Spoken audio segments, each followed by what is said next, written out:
Hello children. Today's paragraph is the elephant. The elephant is a very huge animal. It is usually dark in color. Its skin is too hard. It has a long trunk by which it drinks water and shower on it. It has two white tusks. These tusks are used to make ornaments.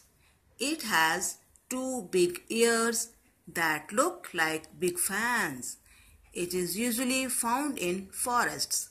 It is very useful, intelligent, obedient, and faithful animal.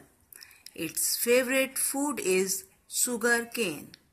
Children love to ride on it. Thank you.